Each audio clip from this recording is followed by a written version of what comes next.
Old World, Florida. Dr. Narco Longo. Brought to you by the Florida Department of Magic. Welcome to Florida, baby.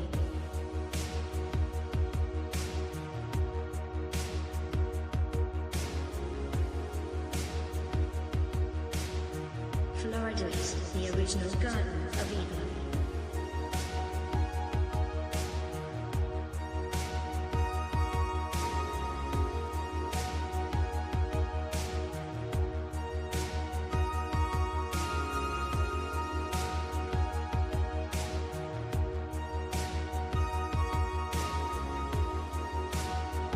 Florida has the highest concentration of freshwater springs in the world.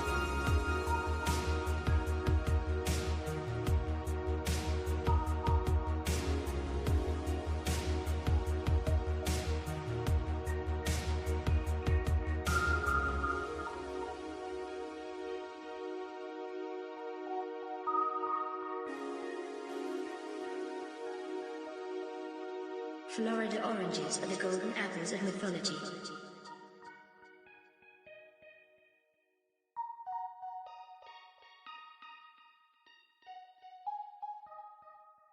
A race of giant men once roamed this peninsula.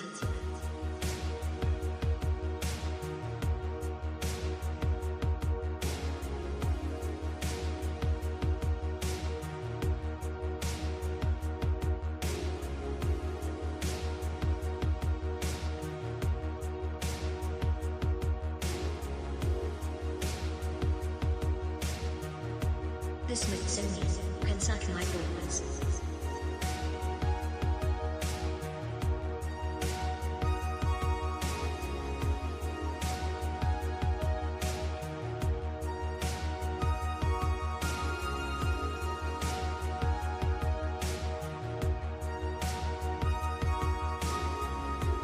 Florida is littered with many ancient megalithic ship anchors, known as sacks or stones.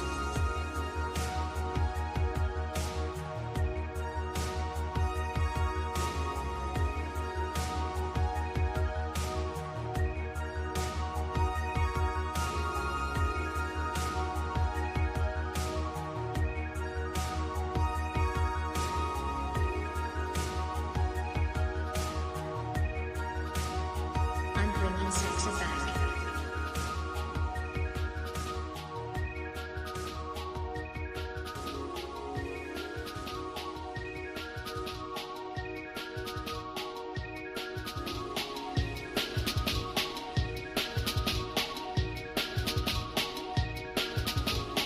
Noah's Ark was constructed out of gopher wood.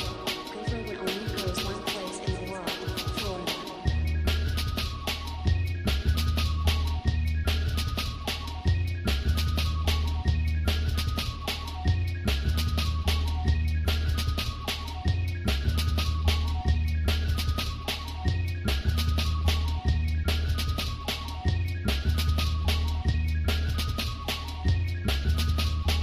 Florida is the birthplace of the United States.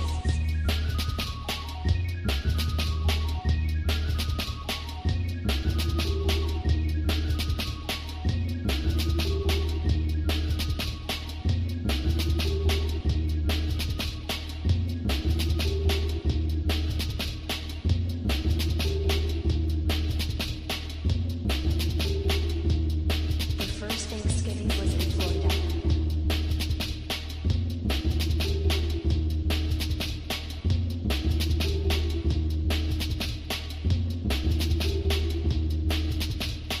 Let the black drink flow.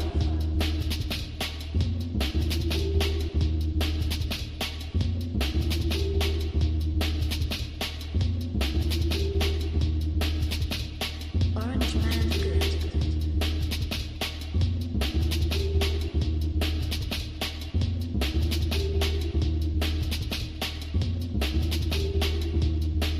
Click his way out of Florida.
What's up, everyone?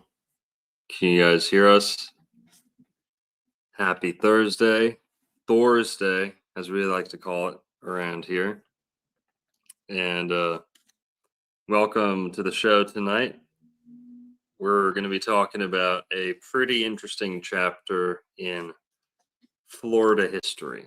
Not so distant history, but this is tonight with John Titor here, my co-host. We're going to be talking about the story of John Titor, who was allegedly, a self-proclaimed time traveler from Florida who came back to Florida. I think Juan's going to fill us in on the specifics. But basically, a lot of people on YouTube have talked about this story, these claims, this coast to coast radio, thing that popped up on some blogs. This guy claimed to be from the future, and there's a whole lot of claims he made. But one thing that we're going to focus on is a crucial part of his mission to, come back to the future and save the world in some way go back to the past, was to get an IBM computer, an IBM 5100, and to take that back into the future because they really, really needed one for something. And then, but yeah, so where many other YouTube channels have focused on kind of the veracity of his claims and dug into who he really was, what we're going to dive into is why IBM, why the computer, and especially how it pertains to Florida.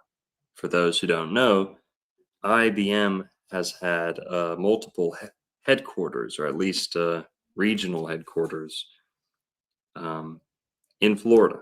So they had a lot of operations in Tallahassee for a time, and then Boca Raton, Florida, where I'm from.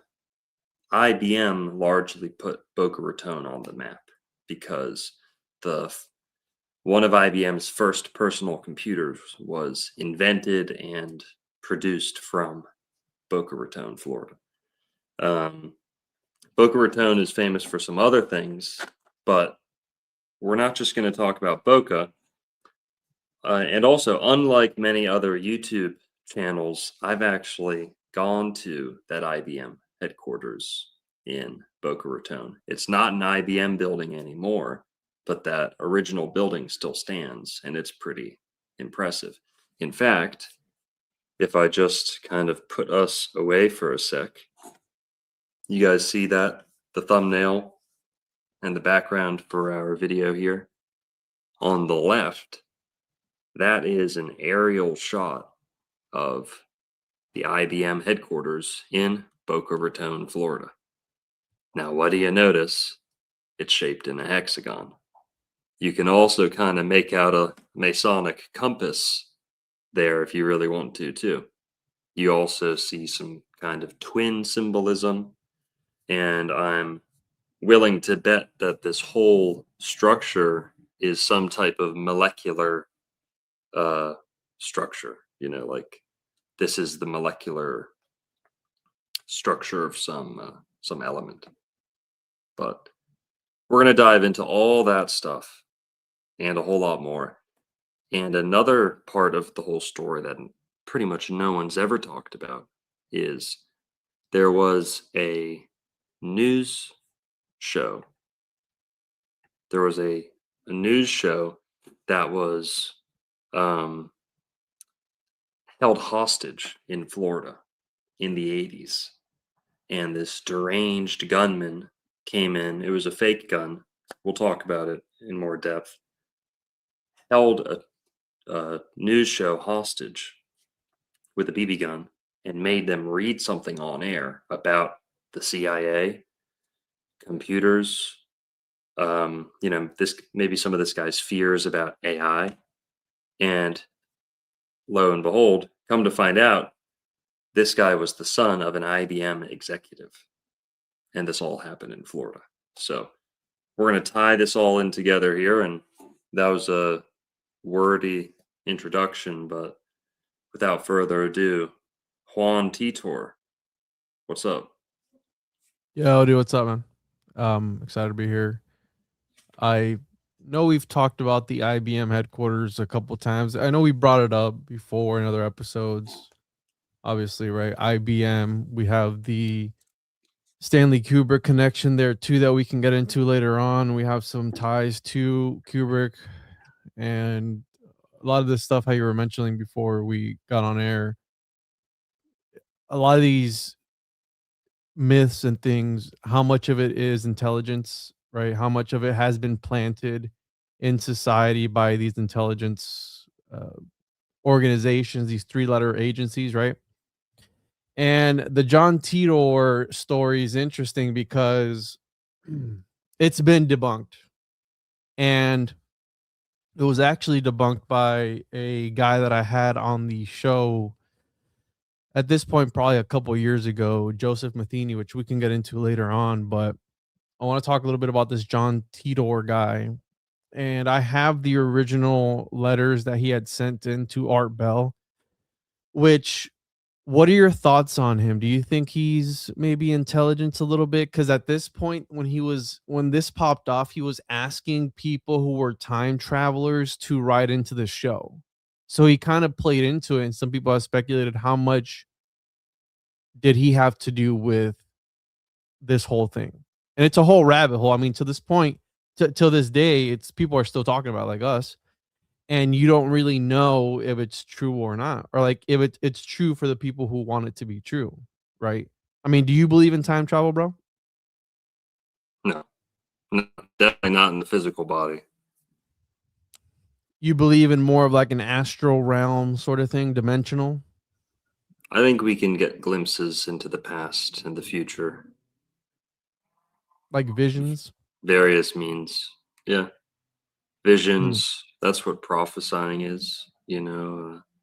That's what last week we were talking about John D and some angelic, information, angelic conversations.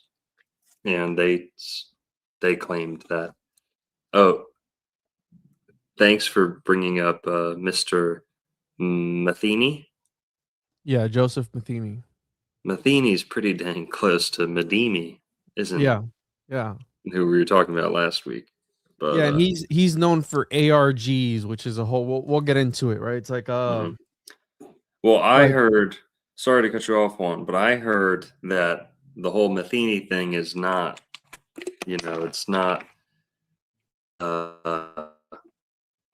Case closed. Okay, it may be compelling, but I heard some people say that what he claims for the timelines don't quite add up because other people posting as John were outside the timelines. He said he was active. Uh-oh, bro, the CIA is cutting your connection up.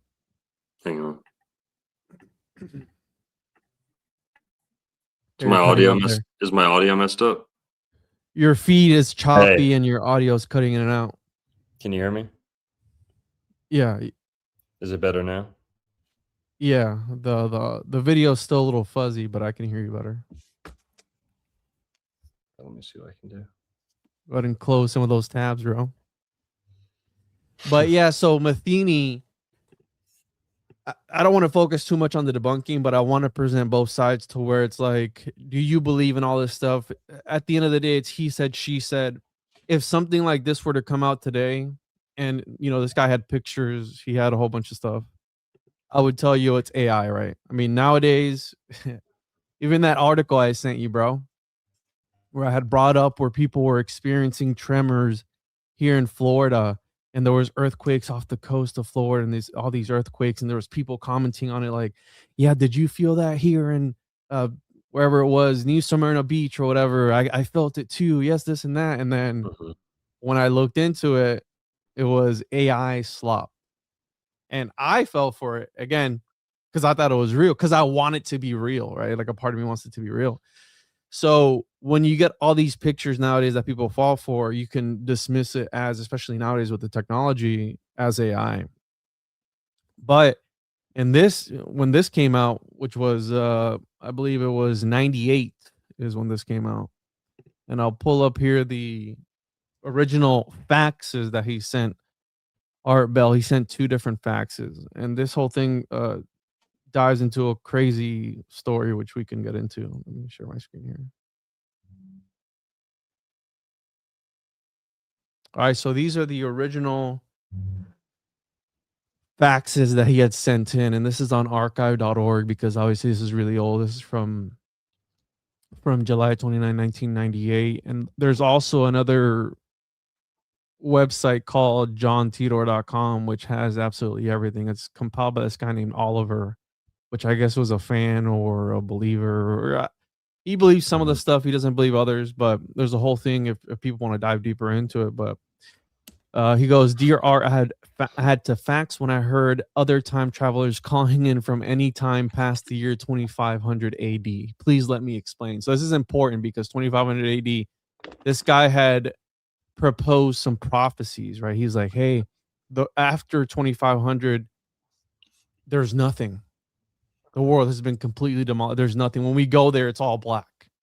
Right? So that's what's interesting about that. Please let me explain. Time travel was invented in 2034.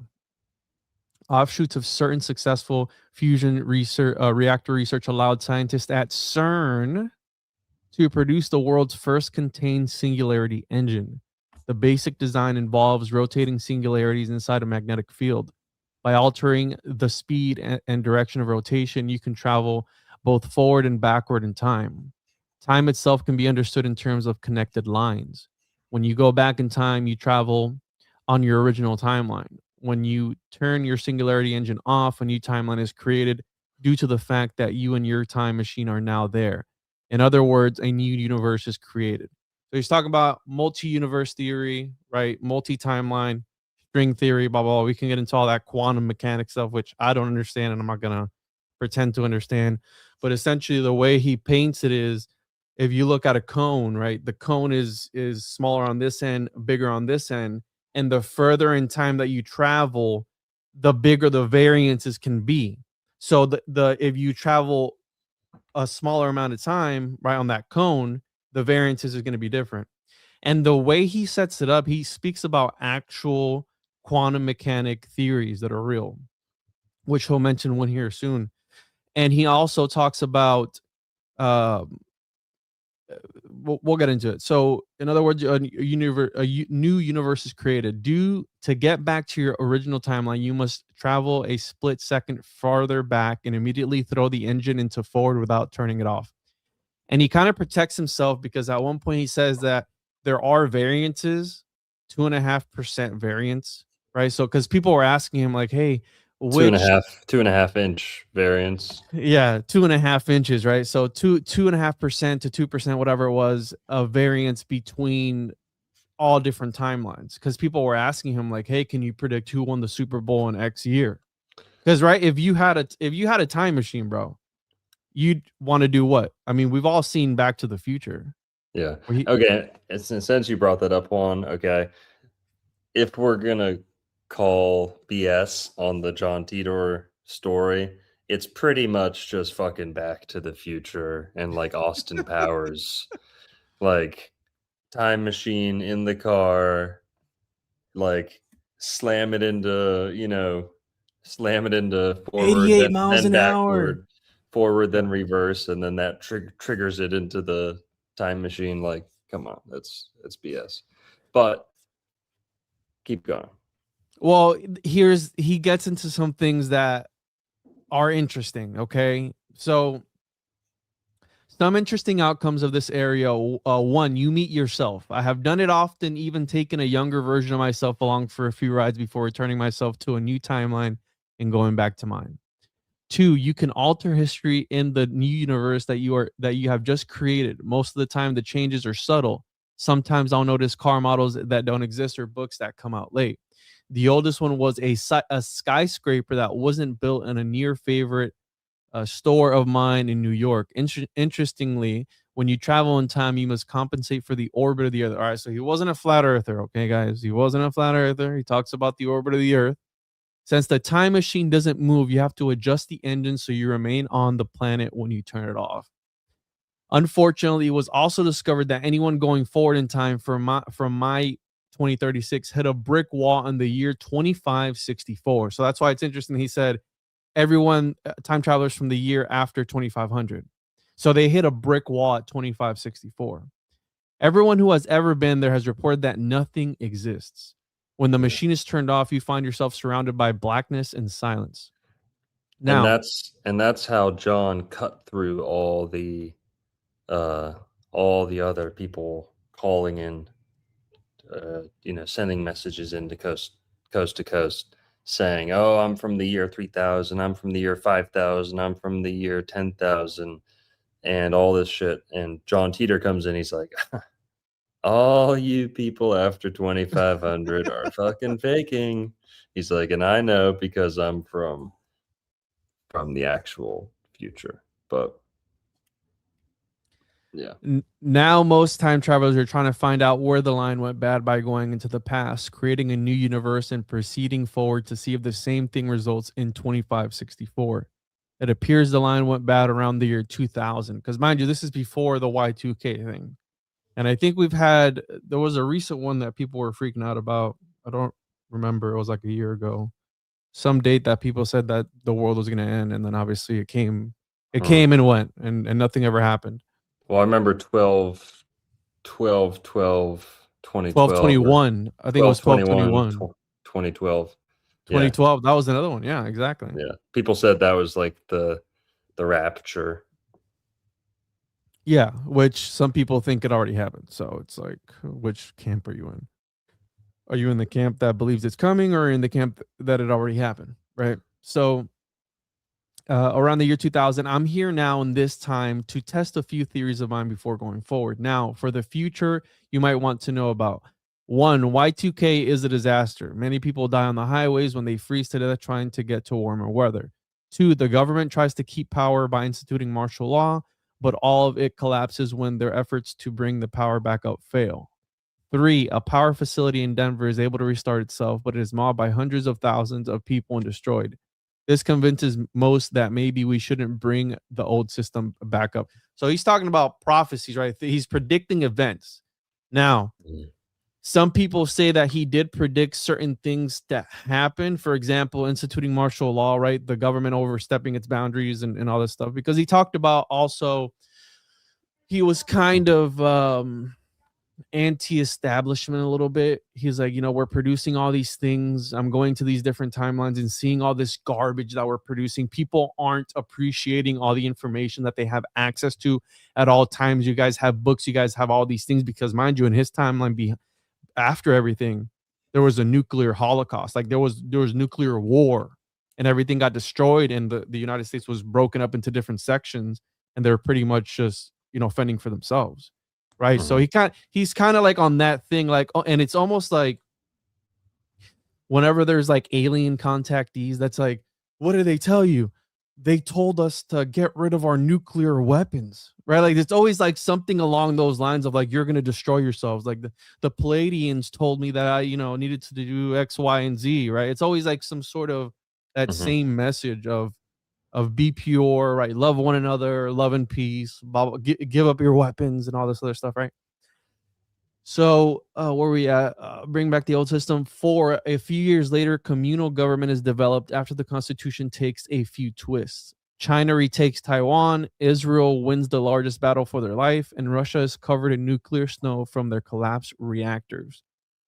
Art, the reason I'm here now is because I believe a nuclear weapon set off by Iraq in the Middle East war with Israel might have something to do with the damaged timeline. I will test that theory and get back to you. Okay. Please pray that we discover the reason why there's no apparent future after 2564. So yeah, we don't need to read them all, but thank you, Juan. That was the first facts. And did he ever call in, or Art just read those himself? Right. So this is where it gets later on. He never called in, but remember that Lawrence guy that we found online? Yeah. Larry Haber. Calls in. Yeah. He calls in allegedly with Titor's mom. and he's kind of talking for her on the phone with Art Bell, supposedly, and you can hear him like asking her questions, but then he answers back so much stuff that somebody couldn't have been able to tell you that. He's like, "Hey, so did you see him before?" Yeah, she said that she saw him, and there was all the. And he just like goes on, and I'm like, wait a minute, you can't even hear like a voice in the background. Right. So again, it's a little weird, but Titor never they never put a face on the name, and they don't even know if that's his real name. But allegedly, when Lawrence had called in Larry, the John Titor of this timeline was 8 years old, allegedly, right? Because he exists in this timeline because he was born in '98, but again, he's on a different timeline. So it's a bizarre story, and it's like, how much of it do you want to go with that you want to believe? Because one of the things that's interesting, right? If we get into this here, Well, here, let's real quick, if I may, before we yeah, kind of tear away his claims and his credibility too much. There are some claims he made that his prophecies really didn't come true, but eh, some kind some of. things some things he knew that he kind of couldn't known unless he had intimate knowledge of IBM computers. So one of his kind of first proofs that he didn't really use, but others kind of used to validate what he was saying, was he needed an IBM 5100 because it had a special, what was it? Because it could communicate with the mainframe, and it was a something he called a legacy code. Which, what's interesting about it is it was later confirmed by people who had worked on the IBM that the existence of this undocumented quote unquote ability to uh, communicate with these mainframes, which is what they needed in the future, allegedly. Mhm. It was later confirmed by engineers who worked on the 5100 of this undocumented ability. And it's to emulate Right. and translate code from older IBM frames, which is the huge IBM computers, which essentially is what they needed in the future, I guess. I don't, again. Now, he made this claim about 2500, basically saying, time travelers after 2500 or 2560, something like that. They're all fakers because there's no time after 2500. Well, he said something a little similar right there. You can see about the year 2036 and 2038. So he kind of was on the money about this thing that's similar to Y2K, where Oh, wow. because of the number of Yeah. digits used to compute like global time, I don't know. I don't know how to word that. That there's only 32 digits. And because of that, time will run out on many, computer systems because of, you know, the limited digits. So right there at the top, you see the binary code. There's like 32, I think. It's called the Y. So they have it as Y2038, Y2K38, Y2K38 Superbug, or the Apocalypse. I didn't know about this one, dude. This is new to me. Okay. So he was pretty close to accurately predicting that. But again, that's not something that a time traveler could only have known. That's something that someone who knew, Behind the scenes. intimately knew about computers, computer coding, uh, they would have known that. Now, what else? One thing that gave John Titor away that I think is pretty damning is um, he's been studied linguistically by many experts trying to, expose or identify him. And one thing that they noticed was his spelling of the word website appears to be a smoking gun. So he uses website with a space, no hyphen, not a single word. spaced web space site. That's often what happens. And that's how they used to spell website in 1980 or 1987 or 1998. You know, whenever John Titor says, whatever, he contacts in 1998, right, for the first time, and he uses website with a space.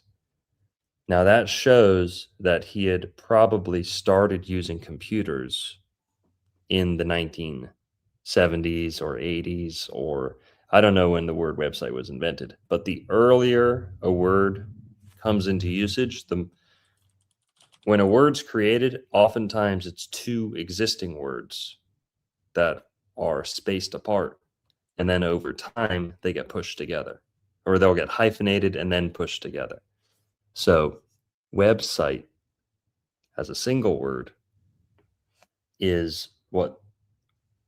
So 92 to 94. And mind you, who created the World Wide Web?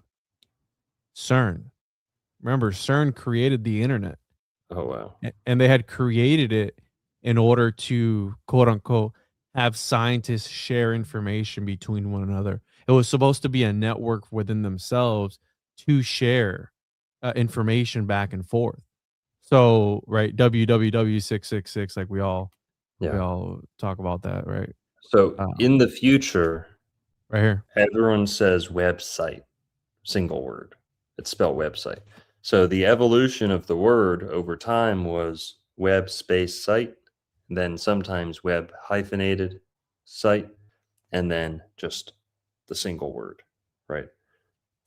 So the fact that John Titor almost exclusively, if not exclusively, uses web space site shows that he had experience with computers early on, you know, in the early 90s or 80s, and stuck with the earlier, like, archaic spelling, even though he's claiming to be from the future.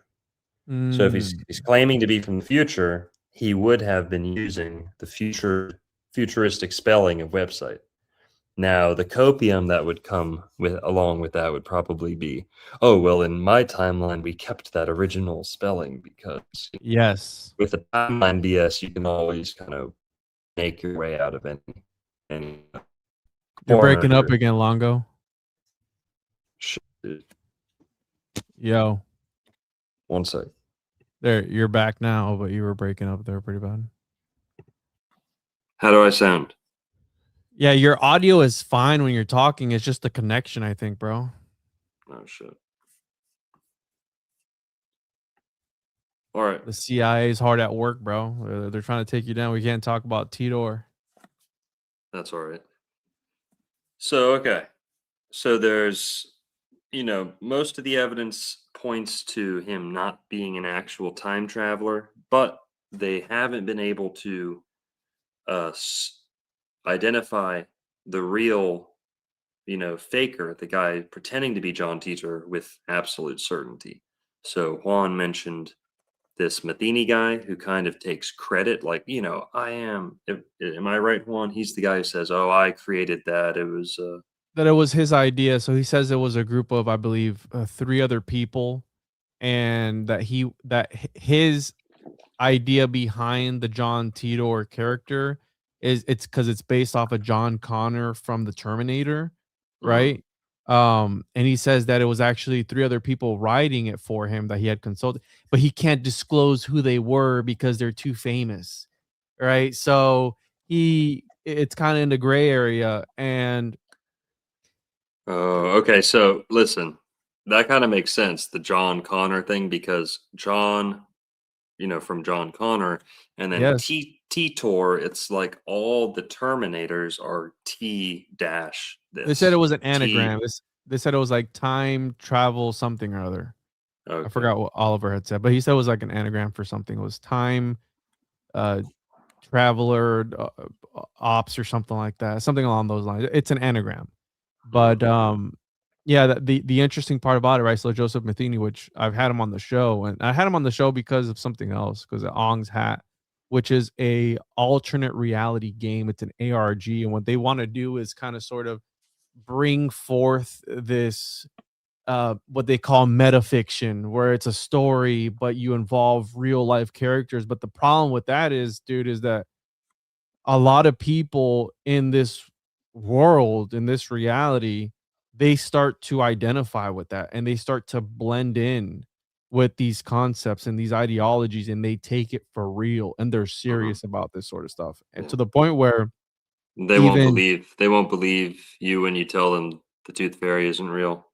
yeah, they'd rather believe that it's actually a real thing than to believe it's not. And some people even were stalking Joseph Matheny for his Ong's hat, because that was one of the earliest conspiracies, and it also talked about time travel and alternate dimensions. So and Joseph Matheny is not just some regular Joe Schmo. Like, this guy has multiple patents in technology. He was working with Adobe. He was working with like all these early computer companies in Mhm. technology. So it would make sense that they had the knowledge of the technology as far as the quantum mechanics and everything. And then when you also play take into consideration the Lawrence connection, where his brother is also a so Maury So Haber. yeah, let's talk about the Habers. So, putting Matheny to the side, most people point to the Habers, Yeah. right?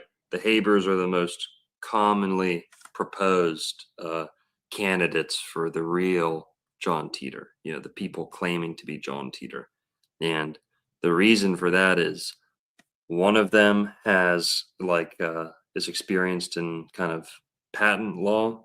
Is that correct? Or Entertainment law. He's an entertainment entertainment lawyer. law? Okay. Um, another one He worked at had Disney too for a long time. computer Security. experience, and I think the third one was linguistically like a perfect match for John Titor's speaking style and typing style. Yeah, Maury, allegedly, according to, like forensic linguists, and there's been a couple who've looked at this stuff, said Maury Haber was an exact match for, or a near exact match for John Titor's speaking style. He has more So, than 25 years of IT industry experience. They call him a technical evangelist at the company. That's kind of weird.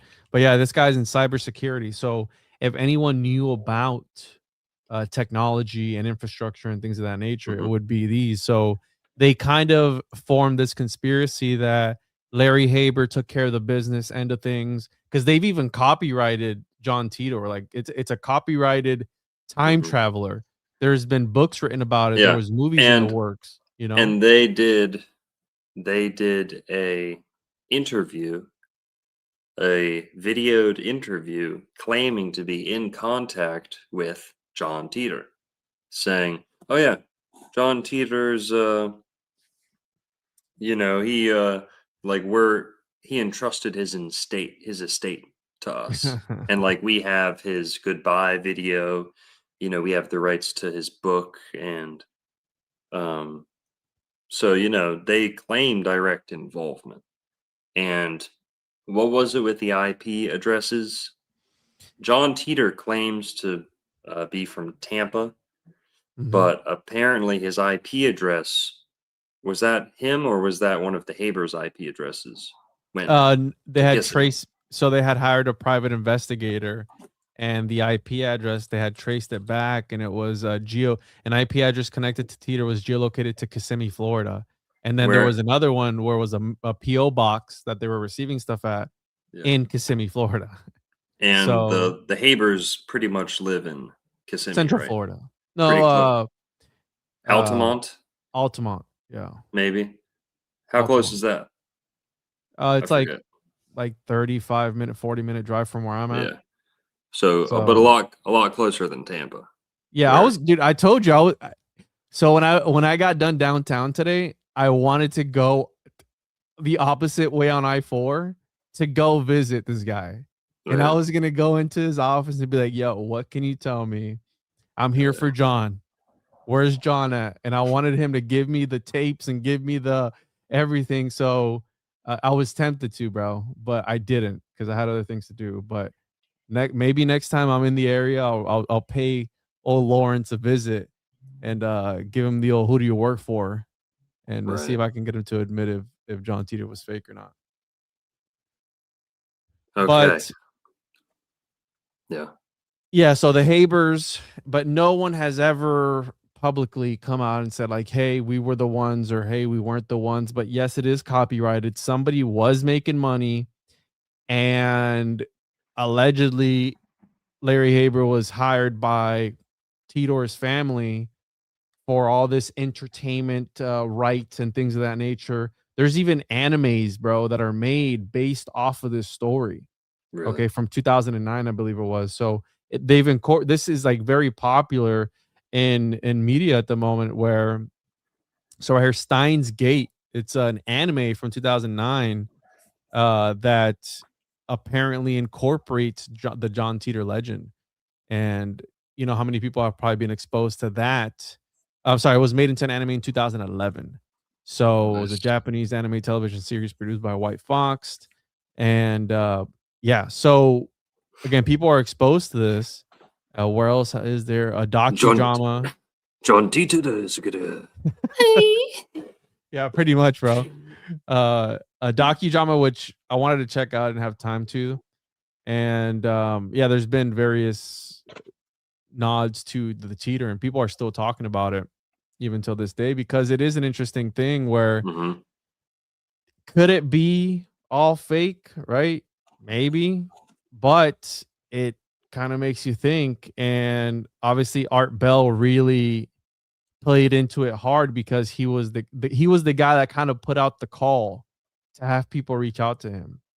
And Yeah. then how you're saying he kind of shut the other people down, like, yeah, you know what, dude? After blah blah blah, there's nothing else. So automatically, all those other guys are out the Mm-hmm. door. I'm the real deal. And Yeah. then he provided pictures which we can look at, and he provided schematics. Let me pull them up here. Give me 1 second. Yeah, they're kind of weird. They kind of look like vaginal a little bit. If I, well, you tell me. Maybe I'm Here, let me just pull it seeing up. stuff, but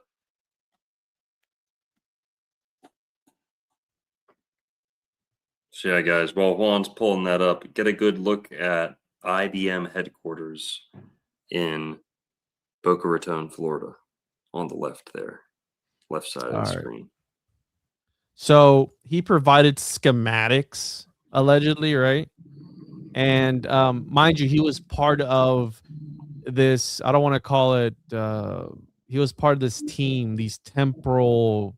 I forgot what they called it. Temporal something where they like their job was to go back in time and things of that nature. And so he provided these. So the Tipler Sinusoid field, which is an actual thing presented, I believe, in 1974 in regards to time travel and quantum mechanics. So it's a real concept, mind you. He was bringing up real concepts, but that's part of an ARG where you're taking real world things and mixing them into this metafictional story and then Mhm. running with it. Okay. So that's part of the whole thing. So he's got this, and then he's got the schematics, and he's got a schematic here or a picture of it I believe this is a Corvette. And the reason that he had a Corvette was because he says that whatever time he goes, so allegedly he had traveled to, I think it was either 1974, 1976, 98, 99, or 99 and 2000, and then Mhm. that was it, right? He was gone. But he had this Corvette, and people were like, "Hey, why a Corvette?" And he said that what he tried Because to it's do, badass. well, right, like Knight Rider or something like that. He tried to blend into the times that he was going in, but then the issue was that when he went back further in time, the 70s Corvette in the year 2000 was kind of rare. So he's like, "Oh, I got too much heat on me. Now I'm going to buy like this 4x4 pickup, this Chevy pickup so I blend in more." But the reason that he needs to have the machine in a vehicle is cuz it needs to be portable, right? Mhm. Which I guess, but you'd think that maybe they'd make it a little smaller, bro, or at least make it into a backpack or something so you can at least wear it. Like, come on, dude, you're talking about the future. Talking about what the year 23, Exactly. whatever it was. Like, come on, right? Like nowadays, the amount of iPhone. information that we have on like a little, you can get gigabytes and micro SDs, or like our phones, like 1 terabyte. Like that was unheard of back then, when we were growing up. So it's like you're in the future. You don't think that they would advance that a little bit more? But a picture taken right here. He's talking about a picture taken in the fall of 2035 during my training. Shows my instructor beaming a handheld laser outside the vehicle during operation. It's like Ghostbusters level technology. I mean, that kind of looks. It doesn't look AI. It looks real, right? Is it real props? Okay, I'll give him that. Hey, can we get a early life check on the Habers, or a name origin on Haber? Oh gosh.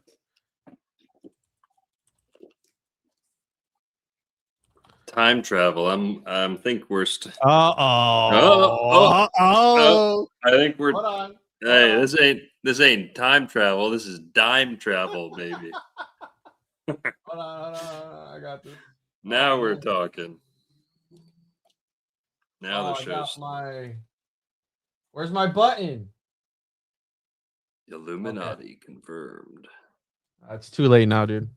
But it's here it goes. Illuminati confirmed. There we go. It's been so long since I've used this soundboard, but I don't know where anything is at. But yeah. So Illuminati confirmed. German and Ashkenazi Jewish. Yeah. Okay. All right. Hey, I'm sure he's a good guy, bro. But whatever. Who cares? Mm-hmm. Wasn't there someone named Stern involved with? Stern doesn't ring a bell. Oh, another Dana Lee Stern. Okay, look this up. Dana Lee Stern. This guy, search Dana Lee Stern. See, I knew it. Dana Lee Stern. And the two-door or what? Yeah. Who is this? And then keyword search Titor after that. Yeah. Oh, this guy. So Dana Lee Stern, and also, can we get a early life check on Stern, or name origin check on Stern? You don't gotta tell me that one. This guy's, yep. This guy's claiming. What? Oh, what the hell? Read that. What is, yeah, bro. What is that? Okay. Hold on, bro. Hold on. Where'd you get this guy from? I was just learning about John Titor earlier. All right. The identity of this second public Titor is believed to be Dana Lee Stern Sr., a man with a notable criminal record, a pile of aliases, and who claims his own son injected Windex into his brother's brain as a child to give him cancer. Jesus. What? Oh, man. Okay. Pamela is another one that allegedly was close to Titor, that had a dream of a man that was time traveling or something or other, and then she found him on the forums and decided to reach out. Right. So we have another. Yeah, but this Pamela lady was the only person that John Titor ever dedicated messages to, and wrote a goodbye message to, like, oh, thank you, Pam. You did so much for me. Like, almost said, like, I couldn't have made it back to the future without you. And, Titor was trying to smash, bro. Titor was trying to smash some. It's some time traveling poon. All right, so was exposed via the John in December 2016. John Titor's true identity, Dana Lee Stern Sr., was exposed via YouTube. When his true identity was confirmed as Dana Lee Stern Sr., he was blacklisted from popular media, and book sales dropped to nothing due to Dana's misrepresentation and fraud. The book contract and book sales were dissolved. What is this? Jason quit writer and dimensional energy healer in a post on his website. Oh, so these are all posts and stuff about this guy, I guess. Let's look it up on the actual main page. That doesn't come up on his main page though. Interesting. See, I didn't see this guy. Yeah, that's because I go a little bit deeper than Wikipedia. Hold on. Hey, I went deeper than I'll have to teach. Wikipedia. I'll have to teach you how to do that one day. Wikipedia is good to pull up on stream to look at. Okay. I know. I agree. Yeah, to familiarize the audience with Yes. something they haven't heard of before. But you gotta go in. He talked about another. So let's talk about the stuff that he had prophesized a little bit, which we didn't talk about it that much. Well, But go ahead.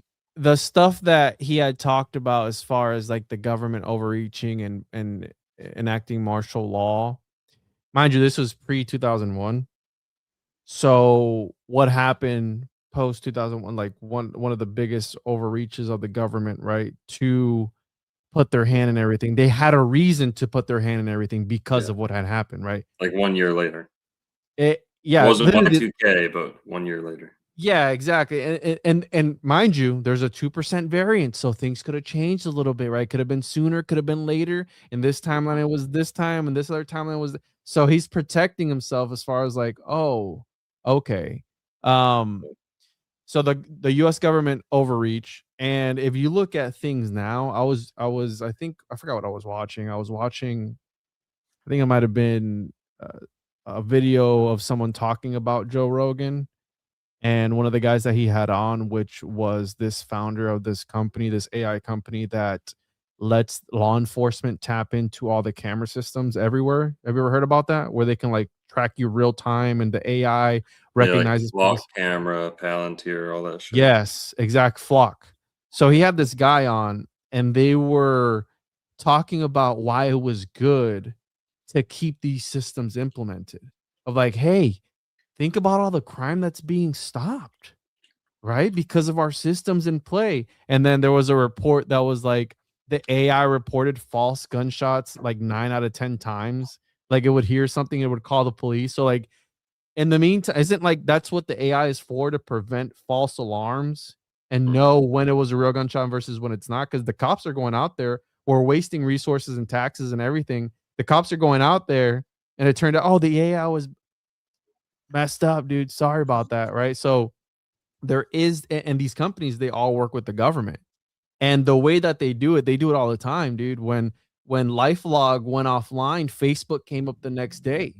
Literally the next day, if you look up the history of LifeLog, and LifeLog was what, a DARPA government operation to do what, to collect information on people. So the government now uses all these shell companies like I was gonna say X, like what the hell's the Elon Musk companies, right? They use all these corporations to kind of step in for them, and that way they wash their hands clean. Like, hey, that's a private entity. You know, Palantir is led by XYZ. Go blame him. Go blame that lizard person over there, and don't look at us. But in the meantime, they're pulling the strings behind the scenes and just using these corporations as puppets essentially for themselves, right? Totally. So, well, let's look at IBM for a sec. You know, why was he talking about the IBM 5100? You know, it's strange. It's weird. IBM, okay, very interesting company, corporation. IBM, I think starting in the 60s. See, search when did IBM move to Boca? When did I'll search it. for sure. So 1970, 1967 to 1970. 1981, a small team in Boca developed and launched the original IBM personal computer. Yep. Model 5150. And again, that is this strange place on the back, on the left here, that almost owl looking, arrangement of the buildings. And one of the things that we didn't mention on our last episode, but I saw people commenting that's important to talk about is, right, computer chips, quartz crystals, things of that nature, the things that the magicians of the old times would use during their seances, are like John D and all these other guys, are the things that are in our computers nowadays. And if you look at like a sigil and a computer board, you can kind of see the resemblance of like the occult mixed in with the technology. The father of the modern day computer, Charles Babbage, tried to summon the devil as a kid, right? Like he tried to prove the existence of God. Oh, also, real quick, when I just remembered when John Titor claimed that he needed a 5100 or 5100 computer, but either him or Pamela, in some of those pictures you showed, he does end up showing a picture, but it was actually a 5110. Yeah, Right. that was a discrepancy. Yeah. Perfect. Yeah, so 5110 instead of 5150. But what that shows us is maybe he, was just looking for something close to that, the 5-1 series, right? Like 5110, 5150. Or maybe it was all fake to begin with. Yeah, well, no, I mean, if someone were actually, if they knew what they were talking about, they wouldn't let that slip through. but I don't think they're trying to pass that as proof. I don't think they're saying, oh, look, here's the computer that's clearly different than that computer on the left, 5110, that has the big monitor and the big top to it. The other one's flat with a tiny monitor. Whatever. Doesn't matter. So IBM has been in Florida since 1960, or Boca Raton since 1967. They're completely different, bro. By the way, look at this. That's the computer. That's the 5100. Exactly. And then that's the computer that he had shown, right? Yeah. It's like, hey, 2% difference in our timeline. Let's just write it off to the 2% alternate timeline theory right there. Maybe. Nothing to see here. IBM was also in Tallahassee in the mid 80s. But can we go to IBM Wikipedia real quick just to learn a little bit of history? Did you know that Wikipedia, dude? Are you sure about that? We got to dig deeper. Yeah. So IBM you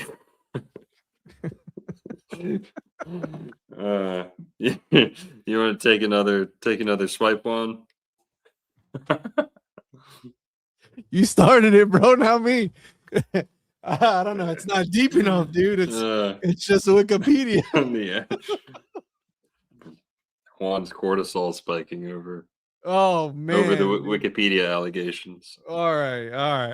But I'm just gonna do a presentation next time, dude.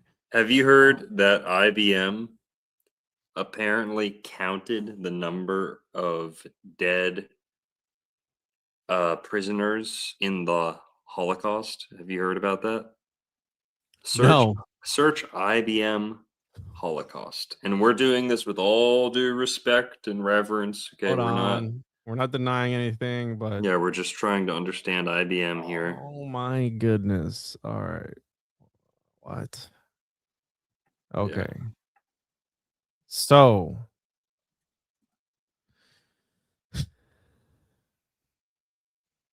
come on, man. Read it. All right. Okay. Hold on. Hold on. You can abbreviate things. Don't get us in trouble. Yeah, let's take this off the screen though. Yo, shout out to 5 Leaf Clover for the 5 membership. Appreciate you, bro. Yo, okay, yeah. Hold on.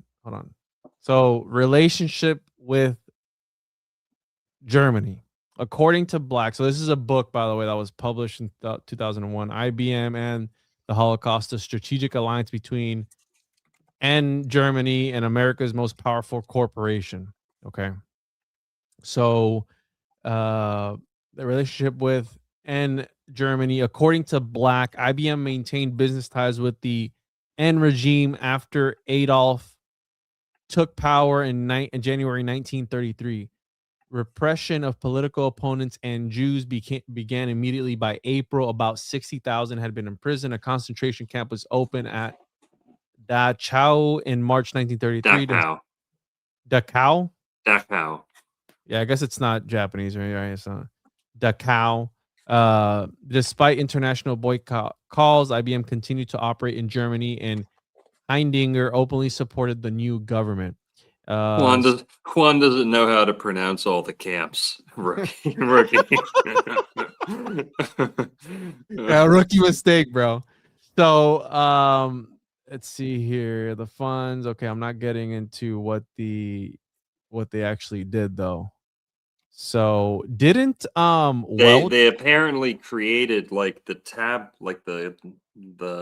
numbering system to like count all the prisoners, and then apparently they like lost all the records at the end or something like that. Sure. All right. So right here. So committed by Germany by facilitating regime's generation and tabulation of punch cards for national census data, military logistics, ghetto statistics, train traffic management, and concentration camp capacity. So they were running the numbers for them, bro. They were the guys behind the numbers, Hmm. and they were doing their thing. And wasn't Welch's and Volkswagen also like, or well, Volkswagen's German, but wasn't there something else like companies like that too that had assisted? Tons of companies. So, if I don't know the specifics on this, but Ford had been doing business in Germany, wanted to keep doing business in Germany, and in order to keep doing business, created like a shell company, which I believe evolved into Volkswagen. So that's, Volkswagen means the people's car, car for the people, like, uh, or person car, Right here. This is from 2002, by the way. This is 24 years old. Newly discovered documents from Germany prove that the computer company IBM directly supplied the N words with technology which used to help transport millions of people, not those N words, but the other ones from 1940, whatever. Millions of people to their deaths in concentration camps at Auschwitz. I know how to say that one, dude. Auschwitz, Treblinka, Auschwitz. a Ausch- controversial Auschwitz. Yeah. What did Jeff? I shouldn't say. No, don't What do it. what did the rabbi say when he No. spilt his pastrami sandwich, or when he spilt his You know, dude, what did the rabbi say when he spilt his gefilte fish? one of the first Ah, episodes, Schwitz. one of the first episodes I ever did, like when I first got into this space of like conspiracies and all this other stuff, one of the first episodes I ever did that I never aired, okay, was with a hardcore denier. Like this dude, bro, went from 0 to 100 real quick on the podcast. And I was like, wait, like I was new to that. I wasn't like, I was brainwashed, right? And this guy just went, and I was like, wait a minute, there's people who actually don't believe in that. I mean, I believe something happened. Yeah, Juan, I get it. We all remember our first conspiracy theory. Could it be Yeah. skewed a little bit? I don't know about 7 Well, million. think about this. Think about this. Here's what's interesting and what we know for a fact.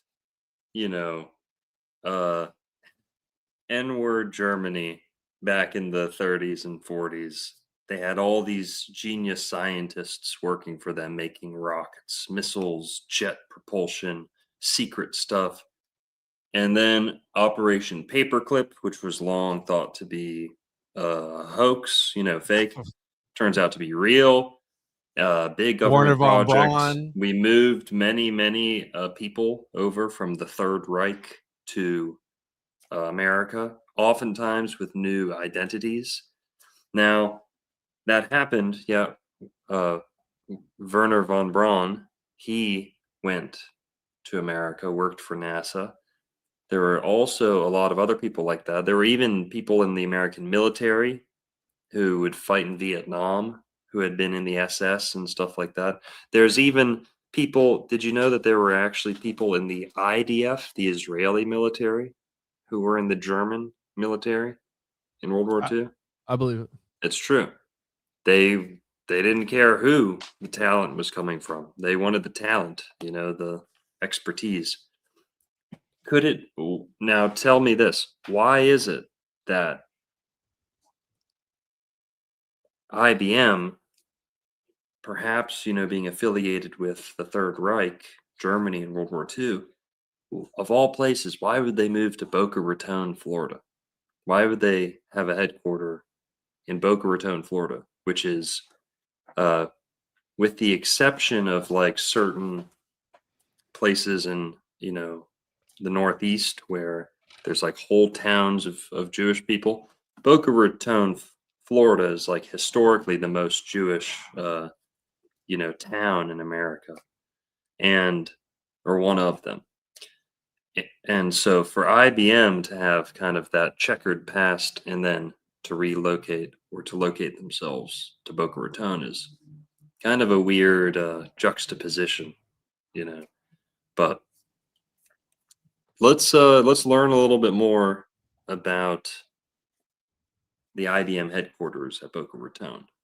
So they started moving people down in 1967, and let's look at the building real quick. IBM Boca Raton. Can you search that?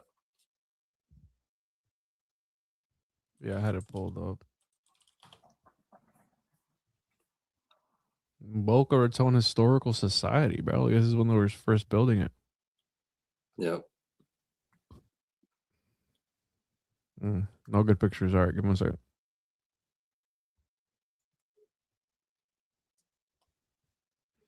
I don't know why these are so small. Well, basically, this place is like nuke proof. Here, let's go to the, we'll just go to maps. Give me 1 sec. Let me see if I can find information about the actual building in Boca Raton. All right, can you see my screen? Yeah. All right, we're in Mexico.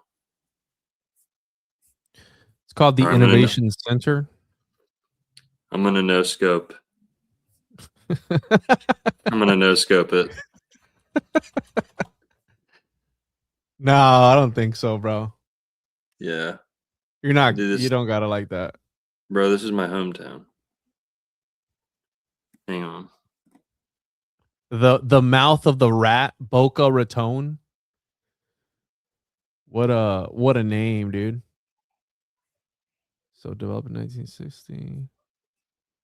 Oh, it's a school now. Ooh. Let's look up the architect that built it, bro. Designed. Here we go. Let's dig it a little bit deeper than Wikipedia. Let's go a little bit deeper. Yeah, I bet you've heard that before, huh?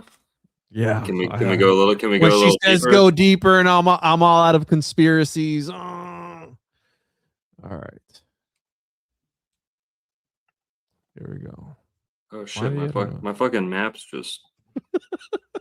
just froze.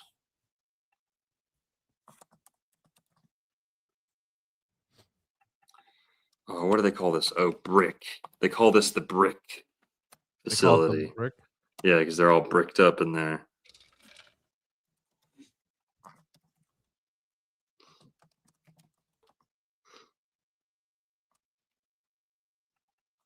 Okay, 1 sec. Boca Raton Innovation Campus, the bricked facility. Well, I mean, somebody brought up the idea of the mouth being a portal, where you got Right. Boca Raton. Where was El Portal? Is that by Boca, or was that more Miami? That's like northwest Miami, kind of. It's like a suburb just outside downtown. Okay. But you guys see this? What the There it hell is. is this? Okay. What the hell is even that? Daddy, chill. Yeah, you know what I'm talking about. Yeah. All right, so I'm gonna pull up the after you're done Yeah. there. We're gonna talk That about kind of looks like CERN, doesn't it? Look at this arrangement in the center with the with this drainage pond or whatever. This perfectly circular pond in the middle. and then you see like the Masonic compass around that. We see this kind of like twin structure. Looks like two kids, right? Looks like the two kids in The Shining, almost, the two twins in The Shining. Is that a stretch? Huge stretch? Well, we've got to segue into Stanley Kubrick somehow at some point in this show. Now, what do we know about the hexagon, Juan? Saturn, the hexagon. Can you search up Saturn's North Pole, please? Yes, Saturn, North Pole. We're gonna go there, dude. We're gonna go Yeah. on that conspiracy route, dude. The cube.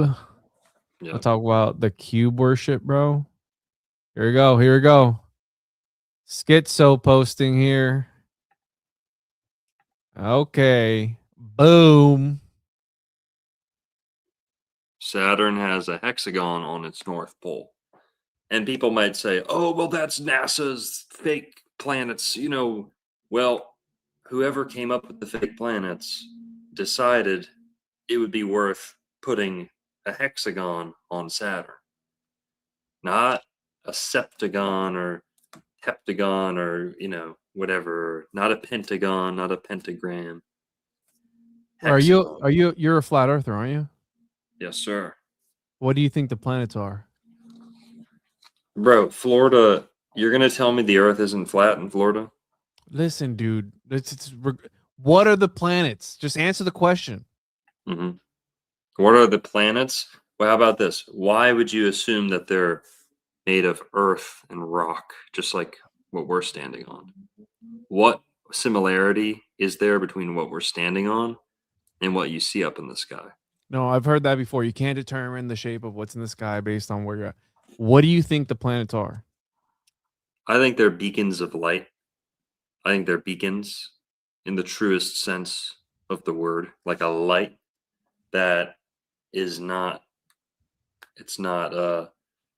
we're not restricting things to these little lights, but those lights represent much greater concepts and maybe even intelligences, influences. So, God, as I've said before, God doesn't have his little, fingers where he reaches down and moves things in a physical sense down here. The way I see it is God has his lights. They twinkle, they sing, there's sonoluminescence involved. And basically, the lights up in the sky, especially the planets, they are like God's fingers. People say, oh, well, there's, 7 planets. Well, there's actually 5 planets, 5 wandering stars. And there's 2 luminaries. So, sun, moon, and then 5 wandering stars. Mercury, Mars, Venus, Jupiter, Saturn. Sun and the moon also sometimes called planets. But that's pretty nice. You have 5 wandering stars for each of the fingers. You even see certain alchemical and like hermetic diagrams. You see the planets associated with each finger. I think God has more subtle influence, and it's almost like a 3D printer where what's down here is getting created every second, and what's creating is up there. There's these lights, these lasers, this machine noise coming out from the sky. It's like a 3D printer. It's also like the stage lights where things only happen if there's light. It's like if a bear shits in the woods, or if it does if a tree falls in the woods, and there's no one around to hear it, kind of in line with that principle. This is also like a stage. The world's a stage, as many people have said. And the stage lights are what give Yes. like dimension and color and everything to what's occurring down here. So some mix between a stage with stage lights, a 3D printer. The planets are functioning kind of like that. The planets are not rocks. The moon might be. The moon is probably the densest object up in the heavens. It looks that way. But it's not solid rock. You can't just land on it. But as far as the wandering stars, what do you think? Doesn't matter what I think. Right, because it's not going to be very interesting, is it? It's Doesn't matter what I think. It's going to be pretty much exactly what Neil deGrasse It's Tyson all fake. Chicken Wings thinks. It's all fake and it's all gay, so it doesn't matter what we think because that's all it is. Okay. Yeah. Anyways, back to the topic at hand. We have the cube on the North Pole of Saturn. Saturn is the sixth planet from the sun. A cube is a six-sided shape. You have 666, Satan. And then have you ever heard the sounds from space? I don't even believe in space, but have you ever heard screams? Yeah, like the recording of Saturn's noise. It's like screams. Horrendous. It's like agony. Yeah. Yes. I believe So they, according to, so I've had Nick Hinton on the show, and he's one of the first ones to expose me to this particular thing way back when, like 5 years ago. The way he talked about it is that there's you know, you have cymatics and things of this nature, and there's this idea that cymatics and the frequency and the vibrations on Saturn or whatever are causing this shape, right? Yeah. And then he gets into other weird stuff where he believes that that CERN is like beaming up frequencies to Saturn. You know, it gets all crazy. Yeah. But well, remember, Saturn is Satan. Saturn is Satan and Santa. You know, the old man in the north, the king of the winter, the king of the frozen, frozen lands. Yeah, the North Pole. You know, why is Santa at the North Pole? Well, Saturn is, pretty well known for his North Pole. And the hexagon, yep, you see there the cube, the Kaaba. Yeah, and it gets into the cube worship where there's cubes everywhere, including on the 9/11 memorial. Tell me this. Cube. Oh, here we go. Cube, Kaaba, Kabbalah. Voila. Cube, Kaaba, Kabbalah. The cube, the Kaaba is a cube. And when we're working with these numbers and their meaning, that brings us into Kabbalah. So, all right. And to your point, Juan, one of my favorite quotes about astrology is, if Jupiter were the only planet in the sky, mankind would have no problems, no struggle, no nothing, just live in paradise forever and live forever. No negativity, no disease, no death. Just perfect life, paradise. But that's clearly not what God had in store in, the grand plan. So the other planets are there to kind of add decay. Saturn primarily is the influence of time, decay. Things corrode and corrupt over time. That's Saturn's influence. Venus is like Lucifer. Saturn is Satan. I don't want to step on anyone's toes, but Jesus is very much identifiable with Jupiter. The good one, the wise one, the righteous one. Jupiter in Hebrew is Sadek, where we also get in the Bible the word Sadiq, which means wise one, righteous one, like the chosen people. If you ever hear people say, oh, the chosen one. Yes. I understand. Yeah. Well, all right. So Jupiter's kind of the good guy. Saturn's the bad guy in astrology. And so now we've familiarized ourselves with that a little bit. The hexagon is like the seal of Saturn. It's not the Star of David. This is not an ancient symbol of Judaism. It is probably the Star of Remphan, or excuse my ignorance, but what's the little cube for? Oh, you can't see it. Can you take us off the screen? On the forehead? Yeah, what is the little cube for? Well, inside of that little cube, there are small verses, like written verses from the Torah, and they put that in the box and they strap it to their forehead because at one point in the Old Testament, and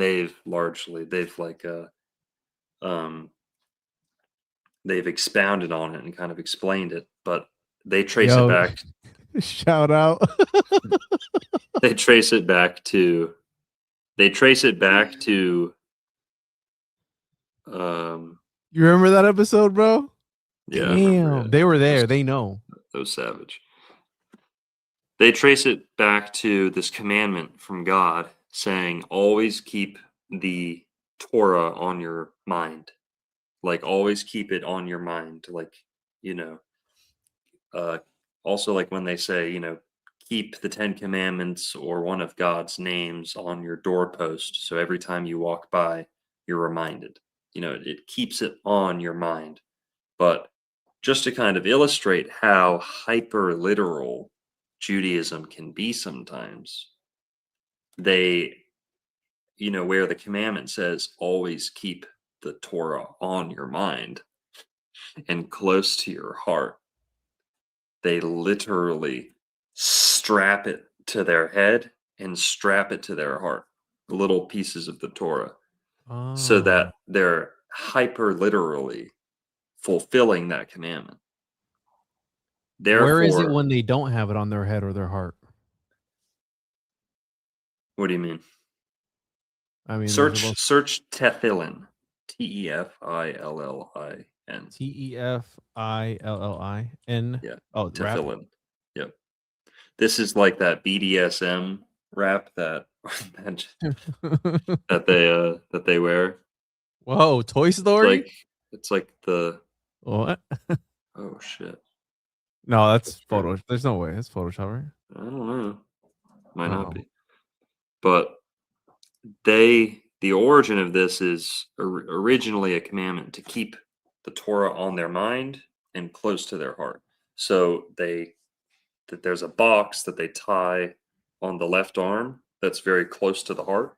So when they close their armpit, it's pretty much touching their heart, and then they strap it to their head. And this really encapsulates a lot of their philosophy and how they interpret the Torah, how they interpret God's laws. Um, they know they kind of can't change God's word too much, but by interpreting it in a hyper literal sense, they can check off the box, even if they maybe haven't uh, captured the essence of that commandment. For example, what that's trying to tell you is to always keep it on your mind, and with everything you do throughout the day, keep God's word close to your decision making, right? Don't just leave it for when you get home and you crack open your dusty Bible, then you start thinking about this stuff. Let it be in your mind throughout the whole process of your day. When you're conducting business, the Torah is on your mind. God's good word is guiding you. Instead, they they appoint certain times in the day where they're going to literally strap it to their head and then say, all right, I kept it close to my mind. Now I can go back to kind of not thinking about it. So with all due respect, Christians differ in the way they interpret those original scriptures. And things like the Talmud, Mishnah, Gemara, like all these things that are not the Christian Old Testament are essentially, dare I say, coping mechanisms. And they are interpretations of, well, it says this, but this is what it means. This is how we're really going to interpret that. So, whatever. You want to get into the Kubrick? The Kubrick? Kubrick. Oh, that's pretty good. Or hold on, it's did we finish the Boca Raton facility one? Because I have the guy that There's a lot of good documentaries or like little old videos about the people who worked for IBM, and they talk about interesting little codes and secrets and pranks that they'd play on each other that ended up getting cemented into like the final product. For example, like Control Alt Delete was invented at that Boca Raton. And that's like a meme now, right? Like in society, like control alt Kinda, yeah. delete, you know? Yeah, so Control Alt Delete was invented there. Also, I believe the arrangement of our keyboard, like the common keyboard, I believe was, I could be wrong on that, was developed at that IBM in Boca Raton. Well, also, because when you go there, they have like a courtyard where the tiles on the floor are a keyboard.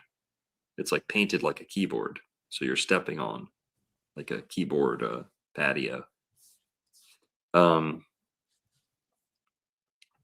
yeah. This is the architect, Marcel Brier, I think is his name. And it's interesting because he designed the Wesley chair and the Seska chair. The New York Times called it some of the most important chairs of the 20th century. Whoa, Juan, that is Yeah. fucking riveting. I'm sure there's something to it. Oh, wait a minute. What's this? Commonly known, Brewer was born Hungary to a Jewish family. Oh, whoa. Here he is right here. To a Jewish family. He was forced to renounce his faith in order to marry due to anti-Semitic. So he designed the building, the Yeah, IBM. yeah.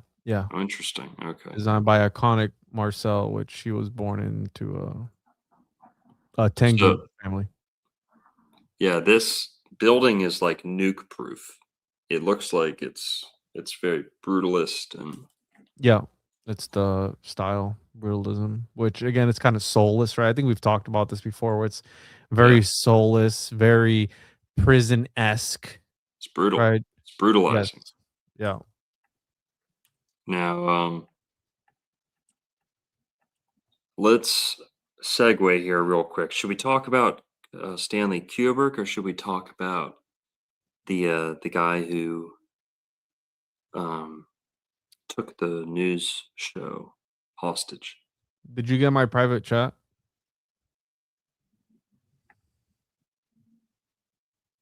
What? When you were talking about it earlier? What? Just take a look at it. Just say it. What the Oh, fuck? that it wasn't in Florida, it was in California. What was? The hostage situation. That's not true. It was in Florida. That's what Wikipedia said. No. Search David Horowitz hostage.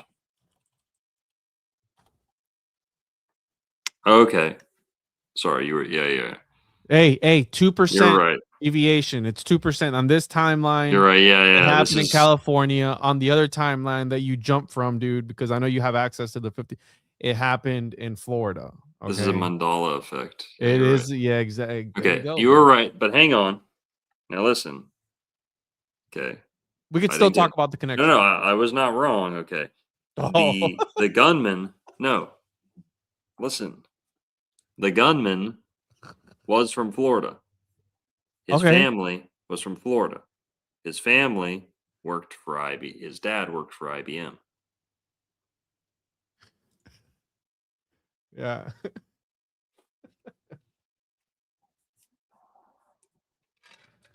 Oh, I'm sorry, dude.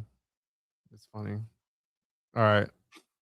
Yeah, so let's talk about him because I think this ties into what we were talking about earlier with the 3-letter agency, running Make Ultra stuff on people and some people, right, falling for this sort of, maybe that's what these stories are for, to drive some people insane.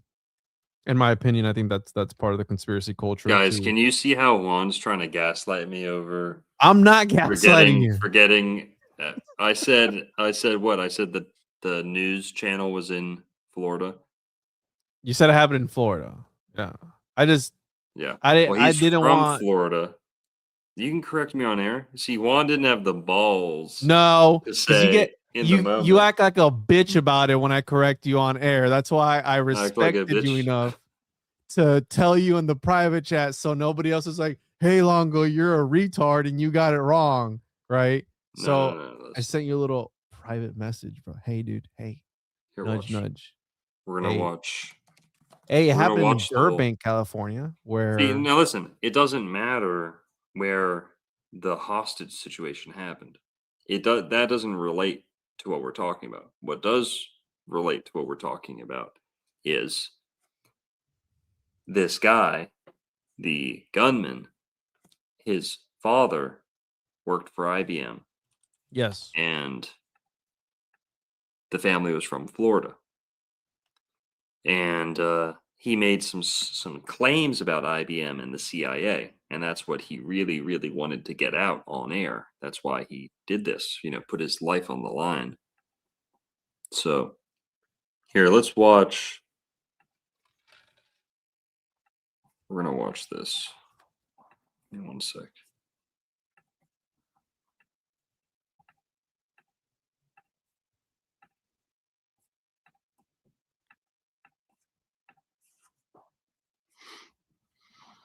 All right, 1 second. have you seen that dude that? Never mind.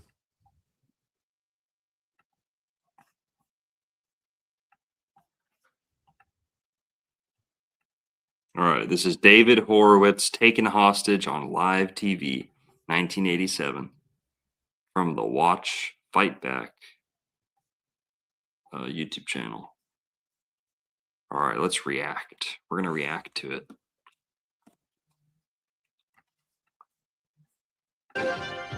Fritz Coleman weather. Put it down a little bit, bro. Red Rogan sports. Jess Marvel cover story. And David Sheehan entertainment. Channel 4 News lights There you are go. number 1 at 11. Good evening. It has been quite a day here at Channel 4, and tonight security is being beefed up at KNVC after a gunman walked into our news studio right here this afternoon and on live television at gunpoint ordered consumer reporter David Horowitz to read a message live on television. Nobody was hurt. That gunman is in police custody tonight, and Jess's cover story takes a look at what hundreds of thousands of shocked Channel 4 news viewers watched on television on the 4 o'clock news. Jess? Kelly, the man who had been permitted to watch the broadcast in the studio had given no indication of his intent. He had been sitting quietly until David Horowitz was ready to begin broadcasting his consumer segment. Because, one of the nicest things about shopping by mail order. Pardon me? What is this? Let me see what it says. All right. All right, well, let me read this. Folks, we have someone on the set who's standing here and would like me to read this copy which was just handed to me. You want to tell me your name or not? What is it? And Gary, where are you from? At that point, the control room was ordered to go to black, kill the studio mics, and put up a standby slide. But Horowitz continued to read, and the gunman kept the gun in his back. I was warned in 1981 by someone with connections at the CIA to stay off the computers, that they didn't trust people on computers. When I began receiving disturbing calls from my parents, which led me to believe that something terrible was going on, I was then forced into a mental hospital in Tallahassee, where I learned that my brother-in-law had been driven insane in the same manner that someone was trying to do to me. The gun was a precise replica, and police, who by then had entered the facilities, made plans to deal with the situation. But when the statement had been read, the gunman placed the gun on the desk, and anchorman John Beard grabbed it. Burbank police wrestled the man to the floor. He has been identified as Gary Stolman, and he said he never intended to harm anyone. Indeed, the gun proved a fake. But Stolman may still face a variety of charges. He is the son of pharmacist Max Stolman, a former member of the Channel 4 News team reporting on medicine and related issues. Max Stolman said, "I do have a sick son. He has been hospitalized a number of times. I am thankful he wasn't killed." Juan, real quick, can we get a early life check? Can we get a family name origin check? Hold on. This guy looks Stolman. like a Podesta, bro. Yeah, he does. Right? Look at this. At a Look news my- conference this evening, Horowitz, who appeared to maintain his calm throughout the ordeal, acknowledged his fair share of anxiety. And I've covered enough hostage situations, and I've been in Vietnam, and I know that when someone points a gun at you, you do what they tell you to do and hope that someone's going to save you. You're thinking about your wife and your kids and your family, and you say, what am I doing here? Why is this happening to me? And you just try to maintain as much cool as you possibly can, because I realize that if you do anything out of course, as far as this person is concerned, I don't know whether the guy was a terrorist or a wacko or somebody that was trying to get even for something. You don't know who's there. News director Tom Capra explained his order to pull the plug. Is that we cannot allow people with guns or weapons of any kind to take a television station hostage. So the first thing you do is go to black and kill the mics to make sure that the message, whatever it is, never gets out. Co-anchors John Beard and Kirsty Wilde sat through the ordeal, Kirsty worrying that she had okayed Stolman getting into the studio. He called me to get in. You can't just walk in here. He called me and said that he was Max Stolman's son and he lived in the East and that he had never had the opportunity to see his dad while he was on our air, and could he come down and watch the show? He had a pass. I noticed the pass on his chest, and nobody noticed anything out of the ordinary until David is on. He's standing behind David, and at first we thought it was just someone who was mixed up, confused, didn't realize he was in the way. Once the crisis had ended, there was time for reflection and concern for Max Stolman, the gunman's father. Max is a terrific Max is just one of the nicest people in the entire world. Absolutely. And it is awful if this should happen to anyone connected with Max. He's just, and you know, we love it. Gary Stolman remains in custody. Charges may await a psychiatric evaluation. No one was injured, as Kelly indicated, and the principals involved are tonight regaining their composure. Security has been tightened to the extent no one is permitted in the studios without a permanent pass. Visitors' passes will no longer be accepted. Honey, pause it at his dad again, bro. By the way, he was 33 when he did that. So let's hit the Illuminati confirmed. when I confirm, boys. So go back to the right there. He looks just like for a second from the side, he looked like let's see here. You can't see my screen, but he looks like Podesta for a second. Yeah. And what was the last name? It was Stolman. Stolman. Yeah, 2 L's. IBM executive. They didn't mention that, but they said he was a pharmacist. Who knows? Yeah, the dad was a pharmacist. Maybe he was drugging his son. Who knows? The Stolman family name is primarily of Germanic, Dutch, and Tengu origins, with its roots tracing back to medieval Europe, depending on the branch of family. Mm-hmm. Yeah. Well, these are Florida family. So I think we know which one. But Yeah, I think so too, bro. So David Horowitz was also, by the way, David Horowitz. Check that name out. That's a Tengu name for sure. But Max, or what's his name? David Horowitz, taken hostage live on air by a mentally ill, allegedly or apparently mentally ill. You know, it's a terrible thing when someone gets called mentally ill or sick in the head when they aren't really. You know, that's gaslighting, as we all know. But I don't know. Seems like his dad kind of swept it under the rug. Yeah, he's sick. Yeah, he does stuff like that. Yeah, that's my boy. All right, you know, he's a silly kid. But so Max, go ahead. That's probably like one of the most terrifying things of being, you see these movies where they put people in these mental institutions against their will. And like, because it's a movie, the person's like, okay. Like that's one of my worst fears of like being put in some place against your will, or even going to jail for a crime you didn't commit. I think those are like right there next to each other of pretty horrible things that could possibly happen to you. But yeah, just writing it off like, oh, nothing. There's old Longo again, just doing what he does, going crazy. I don't know. It's interesting. It's interesting. I wonder if we can get a transcript exactly of what he said. But he was 33 when that happened. Well, he was basically saying that computers are posing a danger to everyone, and that he knows the CIA was cloning people and using computers to take over people's brains. Interesting, also, real quick, in Tallahassee, there is an FSU shooter who shot up FSU library in, like, I don't know, 2012, 2015, around there. 2014, I think. And he had been making YouTube videos for weeks saying, guys, I'm hearing voices. I think they're coming after me. I think they're messing with my... This was like 2014. Was there a new one though? Because it says here.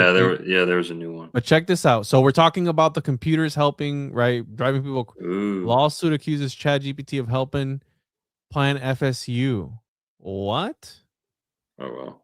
This is the issue with this, bro, where people are believing. There's the other one where he thought he was talking to the girl from Game of Thrones, the dragon girl, Daenerys Targaryen. And then the AI told him to off himself, and he did. You saw that one, right? That was in Florida too, I believe. Yeah. Search. What was this guy's name? I forget his name. So you said 2014. I remember the arresting officer's name. FSU shooters, Oma Nations. Oma Nations. Yeah, look that up. Brevard native honored for stopping. So 2015. Okay. Yeah, I think the shooting happened in 2014. Could be wrong. Oh, brother. So yeah, we'll go see if you can find the shooter's name.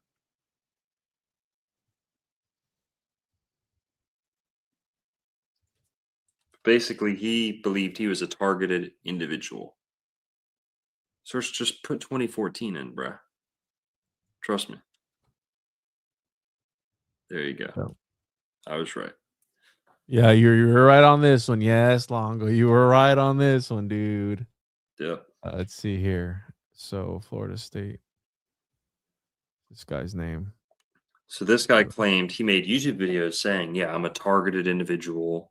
They're messing with my head. I'm worried about what's going to happen in the future. And no one really cared. And then he did the shooting. And thankfully... Myron May? This guy? Yes. Yep. Myron May. What does he look like? Let's see. This guy? Yeah. Huh. Not the typical demographic. I'm just going to say that. That's what a lot of people look like in Tallahassee. Like black people who went to college. Oh, Georgia. Yeah, I guess. Okay. Yeah. Yeah, because Tallahassee's not really Florida. It's just like, remember, anything above Central Florida is not real. Yeah, it's just the capital. I mean. Yeah, it's just up. It's Florida and then just whatever, South Georgia. So, all right. Forget about this guy, but just interesting that this is all kind of happening around Tallahassee. We've got 3 people here who were gunmen who claimed they had their mind scrambled or something similar to that, had their mind scrambled in Tallahassee. Well, IBM was also very involved in Tallahassee. Okay, all these pictures here are coming from the Tallahassee IBM building back in the 70s or so. You can see. Oh, look, dude, that's dude. Time travel, dude. Bro. Time travel, dude. Hey. That's a fucking... Don't be racist, okay? That's fucking DeAndre Titor, dude. That's Javon Titor. All right, don't. That's Jaquan Titor, bro. You got mad at me earlier for saying all white people look the same, so don't bro, that's the same guy, dude. That is not the guy. That's the same guy. I need to zoom in on this even further. Dude, pull up Myron May. Oh my, I got him pulled up here. Hold on. That is fucking. No, huge. this guy's bald, bro. This guy We here is found bald. we found John Titor, dude.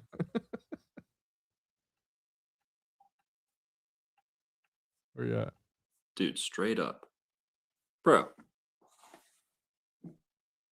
He's kind of bald too, bro. Damn. And that's in Tallahassee? Yeah, that's in Tallahassee. Oh, let's get a side profile of him right. This guy right here. Did he ever have glasses on? Doesn't look like it. No. That's one bow tie. No. No. All right, well, close enough, Mr. Bowtie. Welcome back. Welcome back, He tried to tell us. Mr. Titor. Yikes. Okay. Dude, that's uncanny. That's but all right, so that's some guy at IBM in Tallahassee. And so IBM was active in Tallahassee and then Boca Raton. But all right. That guy's dad worked at IBM. He claimed the CIA was, messing with his brain. Now, what else do we have to talk about? All right, I'm going to show you a picture of one. Well, Stanley Kubrick, 2001: A Space Odyssey. The villain of the movie is a AI program named HAL. HAL. Can you look that up, Juan? Yeah. Yeah, by the way, they do call it the brick. What? HAL 9, the IBM place in Boca. HAL 9000. There you go. Put HAL. HAL 9000 is the, antagonist in not The Shining. 2001: A Space Odyssey. It's the AI, it's like the Siri to the spaceship that this crew is on out deep in space, and this AI controls their life support systems. They're like sleeping in cryo chambers, and the AI can control all that. It can turn it off. It can kill them if it wants.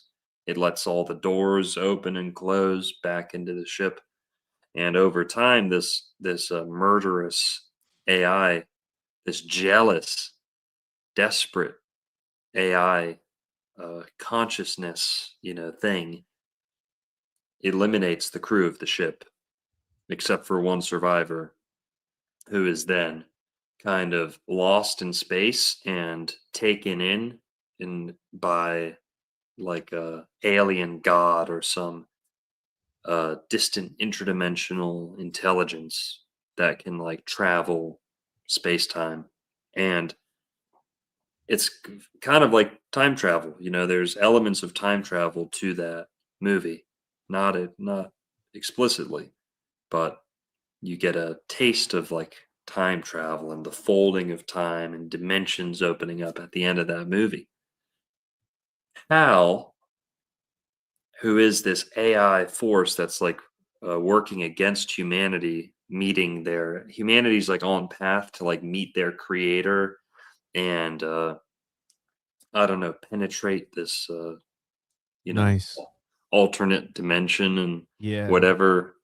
But Hal tries to kill them first, and then only one survives, and he's kind of rescued. Or the way Kubrick said it was, the movie ends with the one survivor being put in a human enclosure. The aliens make like a room to put him in, kind of like how when we find a pet or when we find a animal, like we just put them in a little cage and kind of forget about them for most of the day. 2001: A Space Odyssey ends with this alien intelligence creating like an interdimensional hotel room for the surviving crew member to live in. And you get this sense of the agonizing time, how he's just sitting in this room, nothing to do, But from the outside looking in, if you're like a human looking at a rabbit in a cage, you're like, oh, well, they have a cage. There's their food. There's the water. He's got everything he needs, you know? It's not my favorite movie, but it does a good job conveying like the boredom, right? This guy's stuck for like the rest of his life, 100 years, it may even be hundreds or thousands of years. He's stuck in this like hotel room, but whatever. So there's elements of time travel to it. Go ahead, hold Um, I want you to finish, and then we'll get into what I just found. It's interesting. So HAL is IBM. Kubrick was going to he was going to use IBM, but was worried he might get in trouble or it would be too on the nose, you know. So he decided an interesting little kind of code or way to make it more cryptic. Instead of IBM, Kubrick went HAL. That's one letter off from all three letters. So the following letter for each of the three letters. So instead of actually it's the preceding letter, excuse me. So instead of I, you go forward one letter to H. Instead of B, we go to A. Instead of M, we go to L. So IBM became HAL. Kubrick is saying IBM, the company who's making all these personal computers, all these things, it was decades off from Siri and AI and flock cameras. That's another part of HAL is tapped into all the security cameras and knows everyone's heartbeat, knows everyone's where they are at all times. And so Kubrick was saying, even before he ever saw an iPhone or anything like that, Kubrick was saying the computers are already posing this threat. We're relying on them for so much. It's similar to Terminator and The Matrix, where the machines Kubrick was expressing this concern that the machines might take over. And if we give AI too much independence, it can come back to just damage. Unplug it. That's all you got to do. Come back to kill us. Well, another big part of the 2001: A Space Odyssey movie is the introduction of these obelisks. So this alien race, or this kind of grand architect of the universe, or who knows, this alien race that's interacting with humanity in 2001: A Space Odyssey, they place obelisks almost like milestones or markers of advancement. Like they put one on Earth, buried or somewhere. They put one on the moon. They put one on one of Jupiter's moons. And based off when humanity finds them, that lets the humans know how, that lets the aliens know how progressed humanity is, right? Like if they made it to the moon and they activate this obelisk, we know that they've achieved the ability to kind of interplanetary travel, something close to that. So the obelisks are like markers, they're like Easter eggs, they're breadcrumbs, but they're also like tests, right? Milestones. So, all right, I'm talking about this obelisk because all of this kind of revolving around Florida. What could this 2001: A Space Odyssey possibly have to do with Florida? Well, I'm going to show you a picture here, and you guys tell me what you think. This is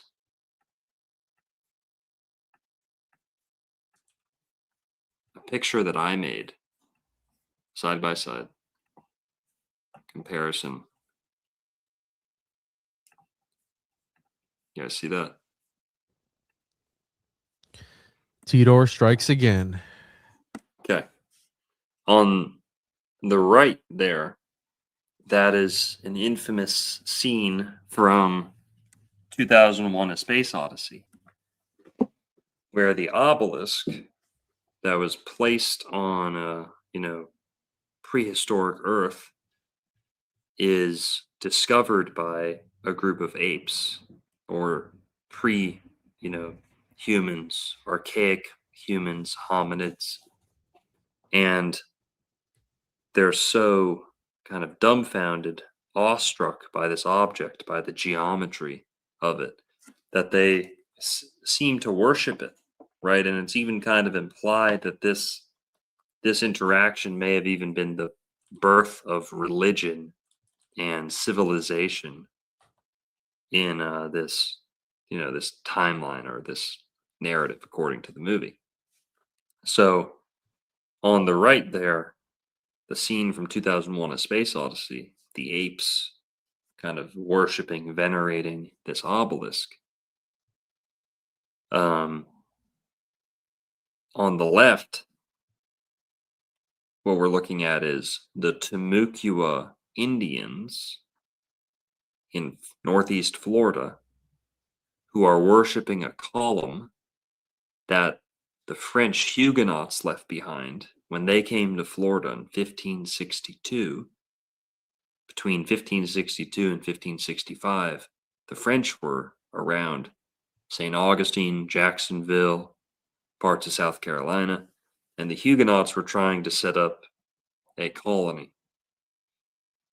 When they left, they had to leave for a time. They built this pillar, this obelisk, and they engraved it, and think about being a Native American and never seeing this type of geometry before. Hewn stone. They might have had something similar, but nothing quite like this. They had skilled craftsmen who built this pillar, this obelisk. And the Indians, when the French left, they almost kind of left it as like a present to the Indians. The Indians started worshiping it because they were confused as to its purpose. What the hell is this for? It's like a display of power, display of intelligence. The French might not have seen it like that. The French was almost maybe like a whatever, doesn't matter. But the Indians there, the Florida Indians, are crowding around this obelisk much in the same way that Kubrick showed the apes crowding his obelisk. What do you think, Juan? Yeah, I think there is a striking resemblance. It's almost, and again, it could have been that Kubrick, being who he was, very cryptic in nature, maybe drew the parallels between these two events and put it in his movie, right? Almost to some maybe a nod, or he saw the symbol, he saw the writing on the walls. And I don't know what you think about Kubrick, if you think he was an intelligence asset, if because you have the whole moon landing faking tape that they made allegedly, and he put that some of those what was The Shining, where he's got the shirt with NASA on it. I believe that's the one. Yeah. Where it kind of puts those nods in there. So maybe he was in the know with the people, right? I mean, that's the only thing I can think of. Yeah. But yeah, definitely. When you had shown me this, it was pretty interesting. What I think might have happened is Stanley Kubrick was researching IBM, the history of IBM, realized that they were headquartered in Florida, or had a headquarters in Florida, or multiple, and maybe did a little digging, found this old picture of some Florida Indians, and who knows? It's not outside the realm of possibility that he stumbled on some info about the Florida Indians when researching IBM and the history there in Florida. Who knows?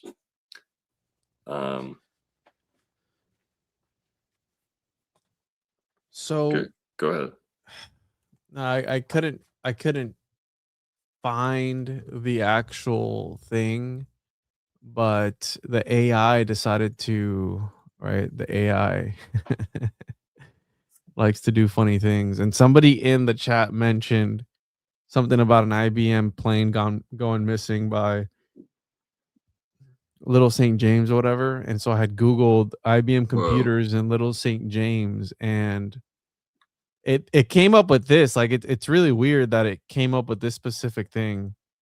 So it says this, right? During an August 2019 raid on Jeffrey Epstein's private Caribbean island, Little St. James, FBI agencies, computer desktops, and Apple computer and various hardwares. While specific hardware brands are part of the broader federal investigation, Epstein previously donated 50 IBM Link computers to local U.S. Virgin Islands schools and youth groups.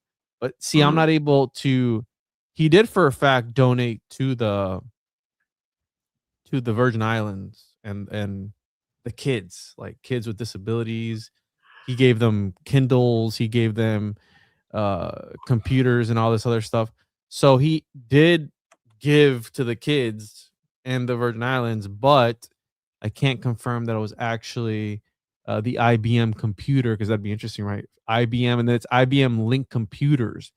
And if you look it up, IBM Link computers, it's like it generally refers to modern integrations combining traditional supercomputing architecture with IBM's cloud and quantum ecosystems. So again, just the AI doing AI stuff. I couldn't confirm it, but I did confirm that he did donate stuff to people. And then they were like, hey, we have to review this stuff because this guy's a creep. We can't be taking stuff from creeps, right? Obviously, this guy was in Florida too. And just another connection to the Oh, dude, you want to hear something crazy? I saw Palm Beach Pete today in person. Palm Beach, was that? You don't know who Palm Beach Pete is? No. You've been living under a rock? Oh, the guy that looks like him. Yeah. You saw him today? He's in. He pulled up your next area? to me. Pulled up next to me in the car. If I was this guy, bro, I would hide away forever. Okay, and I wouldn't use this for clout. Like, hey, I look like this absolute scum of a human. Let me use it for clout and go and do all these interviews and stuff like that. Some people think it's him, bro. Some people think it's actually him. Yeah. Who knows? I don't think so. Yeah, I don't think so either. I mean, if I was that's just what so many people look like down here. Like, I'm not even kidding. Like, that's just a 60-something-year-old Jewish guy in Palm Beach, Florida. There's like a million of those. Hate to break it to people. Yikes. Anyways, that's funny, dude. Should get him on the podcast. He would probably do it. He does like every podcast that reaches out to him, almost. I mean, what would we talk about with this guy? I mean,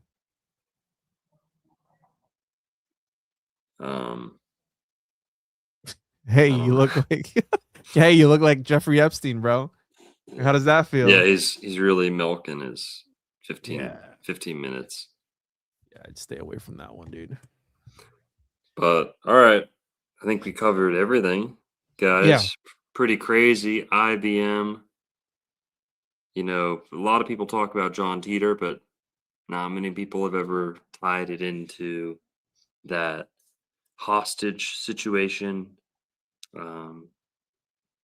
Guy made claims that were kind of similar to John Titor's a little bit.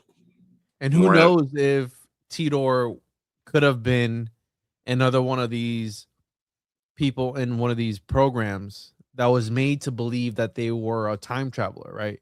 I mean, because I think that a lot of people, right, when it comes to the UFO phenomenon and a lot of these things that people talk about being abducted, I think that those are just stories that people use to cope with some other darker stuff that they don't know how to articulate.